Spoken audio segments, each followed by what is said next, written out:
So now we're on paragraph 4, and I'm going to look at two aspects of this text. Number one, I'm going to look at the global issues, okay, that it presents. So the global issue, again, thinking about hard and soft power here. I'm going to talk about it in that context. And I'm also going to look at stylistic techniques because sometimes as readers, we're trying to understand the main concepts or ideas or issues, and we overlook the stylistic techniques. So I'm going to get to those as well too, because there's quite a few. All right. So the paragraph starts off and the author states, I have been told that there are two human responses to the perception of chaos. So when I see a word like chaos, I'm like, okay, global issue. So let's put that in blue. She says naming and violence. Okay. Violence is a problem. So I'm identifying that in blue. Now, we're going to look at this idea of naming because it's like, again, she's presenting two opposites as this idea of communication. All right. So I'll just for now put this in yellow and explain it as we go. All right. So chaos is simply the unknown.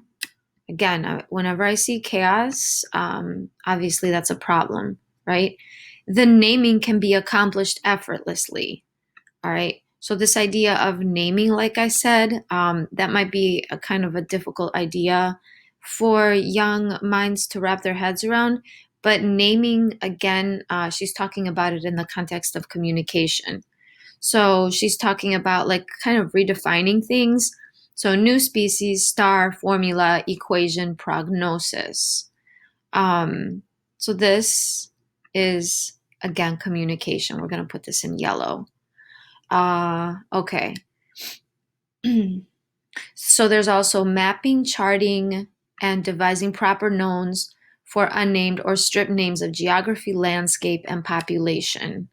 So again, this idea of what writers do to communicate. Now we're going to get to our first stylistic technique. You see, chaos is resisting.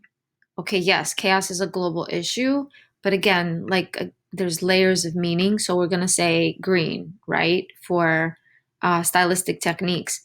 Chaos is acting like a human, it's resisting, either by reforming itself. Okay, so reform is something you do to improve yourself. Again, another human characteristic. Or chaos can rebel against imposed order. Again, style being personification here. If you want to make notes here and you forgot to make notes on what this is, just note to self type of thing. So you can, of course, insert your comment, right? And say these are forms of personification.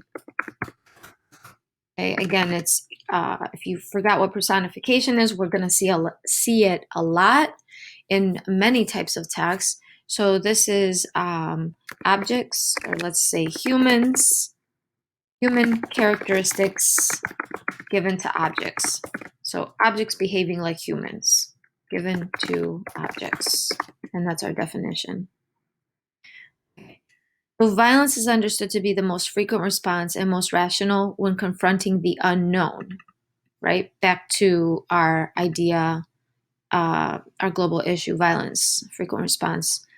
The catastrophic, wild, wanton, and incorrigible. Okay.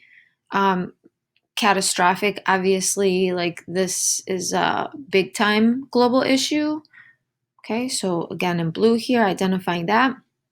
Rational responses may be censure, incarceration, and holding camps, prisons, or death singly or in war. All right. All of this, censure, incarceration, holding camps, prisons, more global issues here that are being presented here as a response to chaos. Now, so she identified like two things in the response to chaos, naming and the violence. There is, however, a third response to chaos, which is stillness. So this idea of stillness is like doing nothing, right? She defines it. Such stillness can be passivity and dumbfoundedness. So it's just like sitting back, chilling, and not like doing anything about these problems. It can be fear. We're going to see fear a lot in very many different contexts. Then she says it can also be art. Um, Art right here, if you want to make a comment, can be this type of soft power where you're having an influence because art does influence society. So we can put a little note there that says a form of soft power, where you're communicating ideas. Like art is a cultural aspect. So those writers plying their craft near to or far from the throne of raw power or military power, of empire building and counting houses, writers who construct meaning in the face of chaos must be nurtured or protected. Okay, all of this idea, again, we can again say that I should have just continued that comment and just say this is soft power. So just say again, soft power here. Okay? It is the right that such protection be initiated by other writers, and it is imperative not only to save the besieged writers, but to save ourselves. Okay? The thought that leads me to contemplate with dread the erasure of other voices. Okay, so this idea of like erasure of other voices, you can say, that sounds like communication when voices, voices are suppressed and erased. Okay, so you can go ahead and identify that so concepts, yellow, communication, dread of erasure. So if you're going to make a comment, you can say dread of erasure of other voices. You can insert the comment and indicate that this is communication. All of this, you have to read on unwritten novels, poems, whispered. So now I want to just focus on the stylistics because there's a lot of things going on here in these consecutive lines that are indicate style. So poems whispered or swallowed for fear. Okay. Poems are being whispered or swallowed. Doesn't that sound like, again, personification? Okay, so I'll just identify this in green as a stylistic technique. And if you want to make a comment, that's fine. Of being overheard by the wrong people, outlawed. Okay, so when you think of something that's outlawed, languages flourishing underground.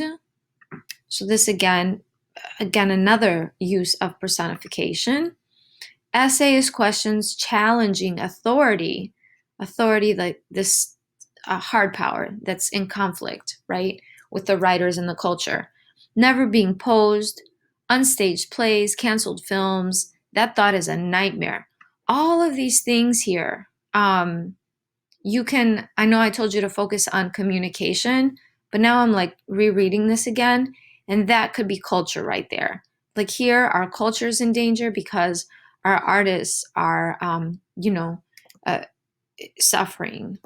So if you want to put in a comment, this is a good way of looking at culture. This can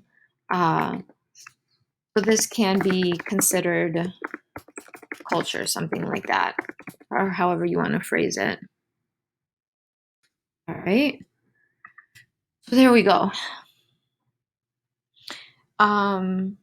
Continuing, as though a whole universe is being described in invisible ink. This is, so you can take this one of two ways. You can say, okay, invisible ink, that could be imagery, that could also be a metaphor. So if I insert my comment there, I can say imagery or metaphor, because sometimes these can overlap. Eventually I'm going to have you explain their effect, but we're not there yet. All right, so imagery or metaphor.